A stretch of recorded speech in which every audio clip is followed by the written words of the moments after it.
அஸ்ஸலாமு அலைக்கும் வரஹ்மத்துல்லாஹி வபரகாத்துஹு. நாளும் ஓர் அமுதமொழி.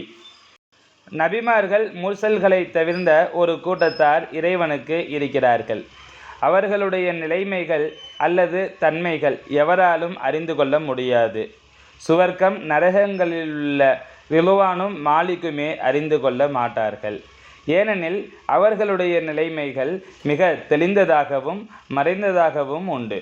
மற்றவர் மத்தியில் அவர்களில் எந்த வேறுபாடும் இருக்காது. மனிதர்களைப் போன்றே இருப்பார்கள்.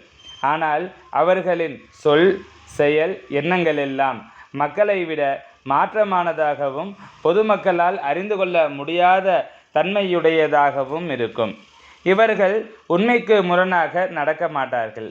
தேவையற்ற விடயங்களில் ஈடுபட மாட்டார்கள். அன்பு சொரிந்தவர்களாய் இருப்பர். நீதி, நீதம், நியாயம் இவர்களில் உண்டு. அவர்களுக்கு சுவர்க்கம் நரகம் என்பதில்லை. ஏனெனில் அவர்கள் அல்லாஹ்வையும் ரசூலையும் விரும்பியவர்கள். அவர்களின் வாழ்வெல்லாம் இறைவனை நம்பியதாகவே இருக்கும். சுவர்க்கம் நரகத்தை பற்றிய சிந்தனை அவர்களில் இருக்காது. இறையில் இரண்டரக் கலப்பதே அவர்களின் நோக்கம். இறை நாடியதை அது செய்யும் எனும் நம்பிக்கையுடையவர்கள். அவர்கள் நன்மை தீமைக்காகவும் படைக்கப்படவில்லை, ஹூருல் ஐன்களுக்காகவும் படைக்கப்படவில்லை. அவர்கள் இறைவனுக்காகவே படைக்கப்பட்டவர்கள். தானே தன்னில் தானான அதில் தன்னில் தானாய் மிளிர்கிறவர்கள். அவர்களில் நம்பிக்கை வைத்தவர்களுக்கு அவர்களை அறியாதிருந்த போதும் சோபனமே.